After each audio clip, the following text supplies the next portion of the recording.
कुरुक्षेत्र की महाभारत में कांग्रेस को एक ऐसा अर्जुन मिल गया है जो उसे 3 लोकसभा सीटों और 20 विधानसभा सीटों में बम्पर फायदा देने का काम कर सकता है। हम बात कर रहे हैं कांग्रेस ज्वाइन करने वाले स्वामी संदीप ओंकार की। कांग्रेस महासचिव रणदीप सुरजेवाला की अगुवाई में संदीप ओंकार अब कांग्रेस ज्वाइन कर चुके हैं, कांग्रेस के नेता बन चुके हैं। अब सवाल ये उठता है कि संदीप ओंकार के जरिए रणदीप सुरजेवाला और कांग्रेस को क्या फायदा हासिल हुआ है। पहले हम बात करते हैं रणदीप सुरजेवाला की। रणदीप सुरजेवाला एसआर के तिगड़ी के नेता हैं और एसआर के तिगड़ी इस समय हरियाणा कांग्रेस में पूर्व सीएम भूपेंद्र हुड्डा के खिलाफ लामबंद होकर अपने वर्चस्व की, अपने दबदबे की और अपने सियासी भविष्य की लड़ाई लड़ने जा रही है।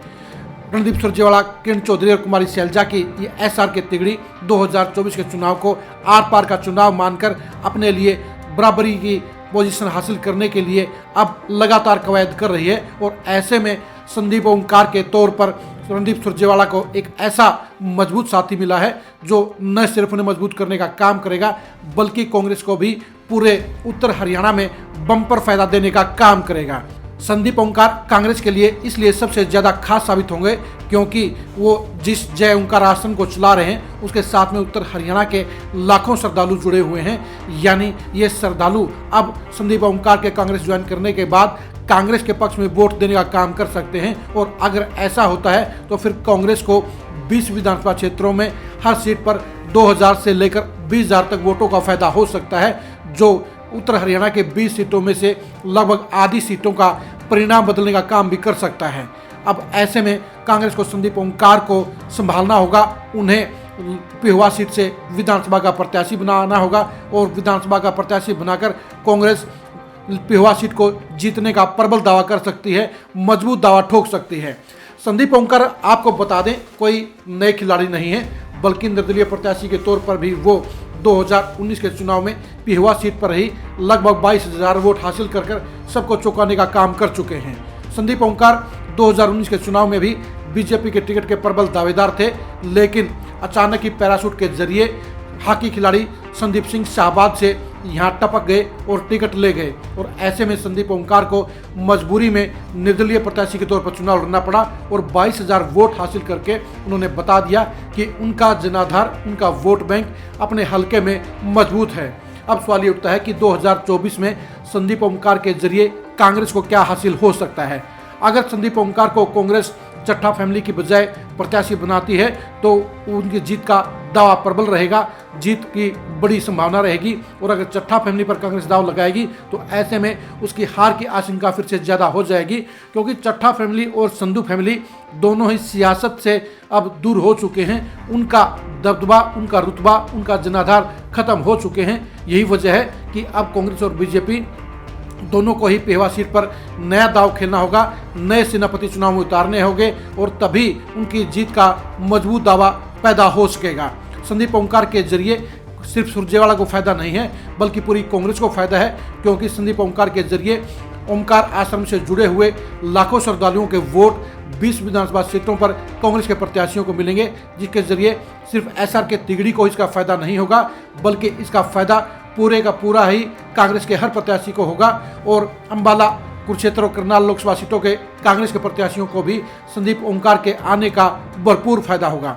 आप पहले खुद सुनिए कि रणदीप सुरजेवाला ने संदीप ओंकार को कांग्रेस ज्वाइन कराते समय क्या बातें कही, किस तरह से उनका वेलकम किया। आज के इस मौके पर मौजूद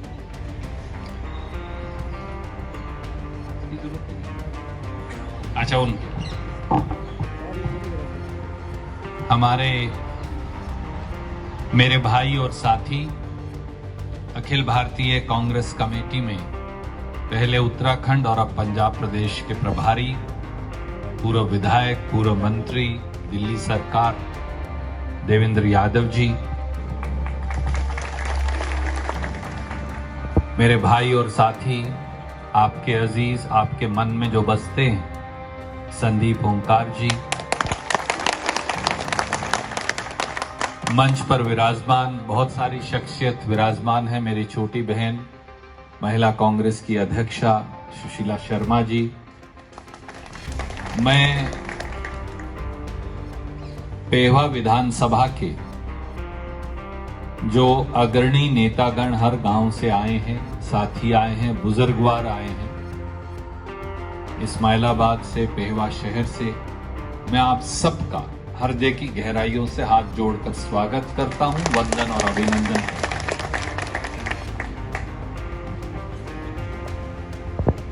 संदीप भाई ने जब 2019 में चुनाव लड़ा, हम सब ने, आपने सुन लिया होगा कि किस तरह से रणदीप सुरजेवाला ने संदीप ओमकार के बारे में बड़ी पॉजिटिव बातें कही हैं। संदीप ओमकार वास्तव में ही कांग्रेस के लिए एक बड़े महत्वपूर्ण खिलाड़ी साबित हो सकते हैं, कुरुक्षेत्र की महाभारत में अर्जुन साबित हो सकते हैं, लेकिन उसके लिए कांग्रेस को उन्हें अपने सेनापति के तौर पर इस्तेमाल करना होगा, यानी उन्हें इंपॉर्टेंस देते हुए कम से कम पेहवा विधानसभा सीट पर उनको प्रत्याशी बनाना होगा। तभी जाकर उनके साथ में जुड़े हुए लाखों श्रद्धालु कांग्रेस के पक्ष में वोट देने का काम करेंगे। यानी अगर कांग्रेस को जय ओंकार आश्रम के लाखों श्रद्धालुओं को 2024 के चुनाव में अपने साथ जोड़ने का काम करना है, तो ऐसे में उन्हें जयराम आश्रम के संचालक स्वामी संदीप ओमकार को पेहवा सीट से टिकट देना पड़ेगा। और संदीप ओमकार को टिकट देना कांग्रेस के लिए किसी भी तरह से घाटे का सौदा नहीं रहेगा, क्योंकि इसका 10 गुना ज़्यादा फायदा उन्हें होगा और 20 विधानसभा सीटों और 3 लोकसभा सीटों पर कांग्रेस को संदीप ओमकार के आने से मजबूती मिलेगी, उन्हें फायदा मिलेगा, ज़्यादा संख्या में वोट मिलेंगे। यही वजह है कि संदीप ओमकार के आने से जहां रणदीप सुरजेवाला और एसआर के तिगड़ी को उत्तर हरियाणा में एक मजबूत चेहरा मिला है, एक लंबी रेस का घोड़ा मिला है, वहीं पूरी कांग्रेस को भी इसका भरपूर फायदा होगा और उसे चुनाव में निश्चित तौर पर फायदा भी होगा। अब देखने की बात यह है कि कांग्रेस क्या संदीप ओमकार के जरिए इस नए चेहरे को, इस उभरते हुए चेहरे को और लंबी राजनीति के इस घोड़े को क्या अपने फायदे के इस्तेमाल के लिए टिकट देने का काम करती है या ना करती है। लेकिन ये सच है कि संदीप ओमकार को अगर कांग्रेस टिकट देने का फैसला लेती है तो वहां पर वो जीत के सबसे प्रबल दावेदार साबित होंगे और पूरे उत्तर हरियाणा में वो बीजेपी की टक्कर लेने के लिए कांग्रेस के एक महत्वपूर्ण योद्धा साबित होंगे। संदीप ओमकार की सियासत को समझने के लिए आप खरी न्यूज़ के साथ बने रहिए। पेहवा सीट पर संदीप ओमकार के पक्ष और विपक्ष के समीकरणों को समझने के लिए भी आप खरी न्यूज़ के साथ बने रहिए। पेहवा सीट पर कांग्रेस की टिकट की दावेदारी को समझने के लिए भी आप खरी न्यूज़ के साथ बने रहिए। आप हमारे फेसबुक पेज को फॉलो कीजिए, आप हमारे यूट्यूब चैनल को सब्सक्राइब कीजिए। नमस्कार।